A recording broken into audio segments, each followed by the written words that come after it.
सभी दोस्तों को स्वागत है आपका चैनल में, जितने भी स्टूडेंट हमसे जुड़ रहे हैं। चलिए, तो आज से मैं आपको फिर से साइंस लेके आप लोग के लिए क्या हूँ, हाजिर हूँ। साइंस का ऑब्जेक्टिव पढ़ाऊँगा मैं बिहार बोर्ड के लिए, ठीक है ना। तो चलिए, समय को न बर्बाद करते हुए वीडियो को आगे ले चलते हैं, ठीक है। और क्या करिएगा, यदि वीडियो आपको अच्छा लगे तो लास्ट में क्या कर दीजिएगा, लाइक कर दीजिएगा। और अपना भाई समझ के वीडियो को क्या कर दीजिएगा, शेयर कर दीजिए दोस्तों के बीच में। और बहुत अच्छा लगे तो सब्सक्राइब कर दीजिएगा, जिससे क्या हो कि मेरा वीडियो आप तक पहुंचता रहेगा, ठीक है ना। तो चलिए आगे बढ़ते हैं। आज का पहला क्वेश्चन, जिप्सम का रासायनिक सूत्र है। बोला जिप्सम का रासायनिक सूत्र क्या है। किसका सूत्र पूछा है, जिप्सम का रासायनिक सूत्र। किसका सूत्र पूछ रहा है, जिप्सम का रासायनिक सूत्र, ठीक है ना। तो जिप्सम का रासायनिक सूत्र पूछा, बहुत एग्जाम पॉइंट ऑफ व्यू से बहुत भी आया, ठीक है। तो ये है आपका जिप्सम का रासायनिक सूत्र। ये क्या है, जिप्सम का रासायनिक सूत्र। याद करिए एकदम भी आया। जिप्सम का रासायनिक सूत्र क्या आता है, CaSO4 × 2H2O। ये जिप्सम है। ये आपको ये ऊपर जो दिख रहा है ये वाला, ठीक है, ये है प्लास्टर ऑफ पेरिस। क्या है, प्लास्टर ऑफ पेरिस, ठीक है। ये है प्लास्टर ऑफ पेरिस का CaSO4 ½ H2O। आधा H2O लगा रहा है तो प्लास्टर ऑफ पेरिस है, और 2 H2O लगा रहा है तो जिप्सम है। याद रखिएगा, ठीक है ना। बाकी सब देखिए, CaSO4 इसमें भी है, CaSO4 इसमें भी है, इसमें ½ H2O है, इसमें 2 H2O है। क्लियर ना। तो जहाँ 2 H2O रहे वो प्लास्टर ऑफ पेरिस है, और जहाँ आधा H2O रहे वो समझ जाइए क्या है, सॉरी, जहाँ आधा H2O रहे वो है प्लास्टर ऑफ पेरिस, ठीक है ना। और जहाँ 2 H2O रहे वो है जिप्सम। कोई दिक्कत, तो याद कर लीजिएगा। आगे बढ़ते हैं नेक्स्ट क्वेश्चन की ओर। चलिए, राइट डाउन कर, कॉपी पेन लेके बैठे, उसको लिखते चलिए। लिखने चलने से क्या होगा, आपको याद होते चलेगा, ठीक है ना। चलिए नेक्स्ट क्वेश्चन, बोरॉन का परमाणु भार क्या है। पूछा है बोरॉन का परमाणु भार। किसका, बोरॉन का परमाणु भार क्या है। तो बोरॉन का संकेत होता है, संकेत बोरॉन का होता है Br। बोरॉन का संकेत क्या होता है, Br। अब इसका परमाणु भार पूछा है, ठीक है, परमाणु भार। तो बोरॉन का परमाणु भार कितना होता है, 11। बोरॉन का परमाणु भार कितना होता है, 11 होता है, ठीक है ना। आगे बढ़ते हैं। केलामाइन निम्नलिखित में से किस धातु का अयस्क है। पूछा है आपसे कि जो केलामाइन है, क्या, जो केलामाइन है किस धातु का अयस्क है। केलामाइन किस धातु का अयस्क है। पहला है जिंक, एल्युमिनियम, या फिर लोहा, या Hg पारा। ये चारों में से बताना है कि केलामाइन किसका अयस्क है, ठीक है। तो केलामाइन जिंक का अयस्क है। किसका अयस्क है, जिंक का, ठीक है ना। केलामाइन एक धातु, जितना भी धातु होता है ना वो अयस्क से निकलते हैं, ठीक है। जितने भी धातु होते हैं किससे निकलते हैं, अयस्क से निकलते हैं। तो इसी जो जिंक है, जिंक निकलता है किससे, केलामाइन से। जिंक किससे निकलता है, केलामाइन से निकलता है। कोई दिक्कत नहीं ना है। और एक दो आपको इसका साथ में बता देते हैं, याद रखिएगा, ठीक है ना। जैसे हेमाटाइट, क्या याद रखिएगा,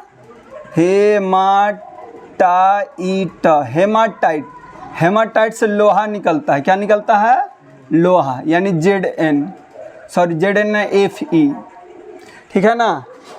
अयस्क है हेमाटाइट, और उससे धातु निकलता है लोहा। कोई दिक्कत। फिर दूसरा है बॉक्साइड। क्या है, बॉक्साइड, इससे निकलता है एल्युमिनियम, ठीक है। एल्युमिनियम यानी Al निकलता है। कोई दिक्कत। यही 2-3 को भी आए, याद रखिए। अयस्क का नाम है हेमाटाइट, निकलता है उससे धातु कौन, लोहा।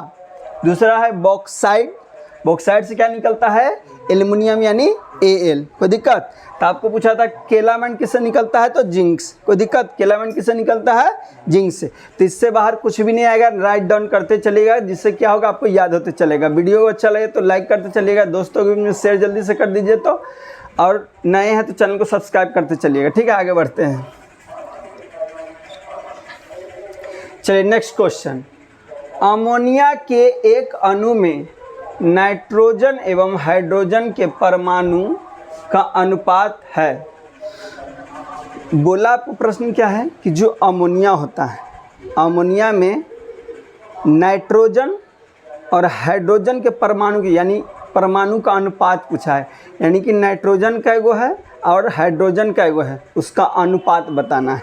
तो पहले तो जानिए अमोनिया का संकेत या सूत्र, ठीक है। अमोनिया का होता है अमोनिया, ठीक है। अमोनिया का संकेत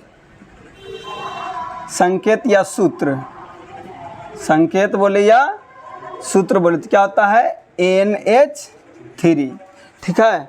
अमोनिया का संकेत बोले या सूत्र बोले तो क्या होता है NH3। तो ये भी पूछता है आपको अमोनिया का संकेत क्या है, सूत्र क्या है, ठीक है। तो क्या होता है NH3। इसका पूछा परमाणु का अनुपात। तो परमाणु देखिए यहाँ एगो नाइट्रोजन है यानी एक परमाणु है नाइट्रोजन का, कोई दिक्कत। यहाँ एगो नाइट्रोजन है यानी एक परमाणु है नाइट्रोजन, यहाँ 3 गो हाइड्रोजन है यानी 3 परमाणु है, ठीक है। तो नाइट्रोजन 1 हाइड्रोजन 3, तो क्या अनुपात हो गया 1:3। कोई दिक्कत। तो देखिए आपका ऑप्शन में कहाँ है, ये देखिए ऑप्शन बी फॉर बॉल, 1:3 बोला था नाइट्रोजन और हाइड्रोजन का अनुपात। तो नाइट्रोजन 1 गो हाइड्रोजन 3 गो। कोई दिक्कत, समझ में आ रहा होगा तो लाइक करते चला, कमेंट करके बताइएगा आपको कैसा लग रहा है, कौन क्वेश्चन में डाउट है, कैसा है क्या, ठीक है। आगे बढ़ते हैं।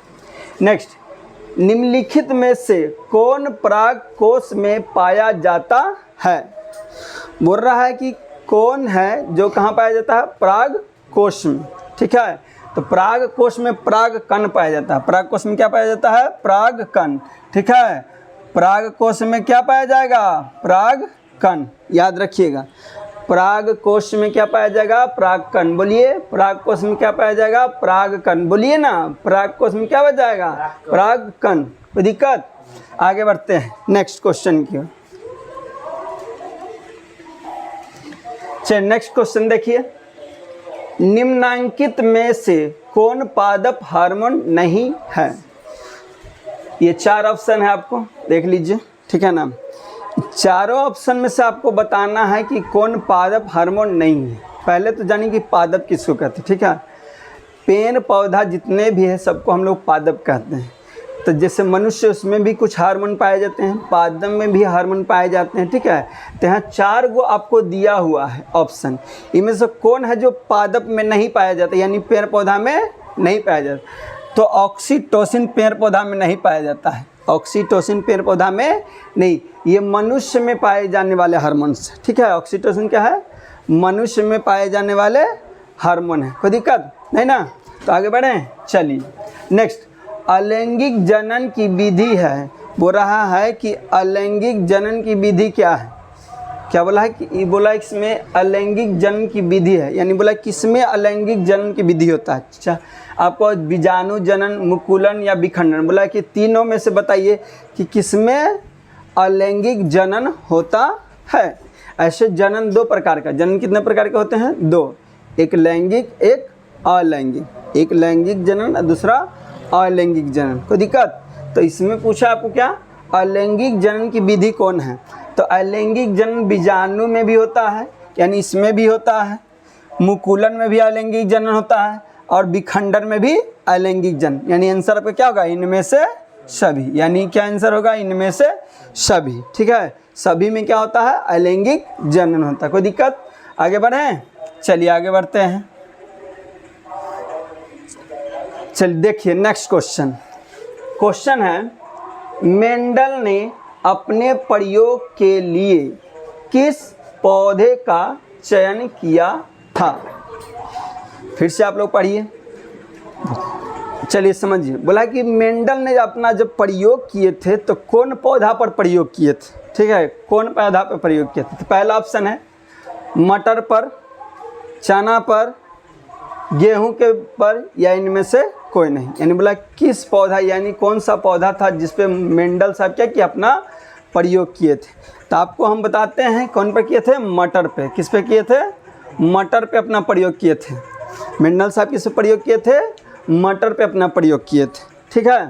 तो कभी कभी आपको 2 नंबर में पूछता है कि मेंडल साहब ने अपने प्रयोग में मटर का पौधा का ही उपयोग क्यों किए थे, ठीक है ना, ठीक है। बोला था मटर के पौधा के ही प्रयोग क्यों किए थे, तो क्यों किए थे आप लिख लीजिए। पहला, बीज का आकार अलग अलग पाया जाता है, ठीक है, बीज का आकार अलग अलग, बीज का रंग अलग अलग पाया जाता है, ठीक है ना, साइज बड़ा छोटा रहता है, ठीक है, फिर उसका ऊंचाई कोई लंबा है तो कोई बौना है। तो यही सब कारण, अनेक अलग अलग गुण पाए जाने के कारण मेंडल साहब क्या किए थे, किस पौधा का उपयोग किए थे, मटर का पौधा का उपयोग किए थे। कोई दिक्कत?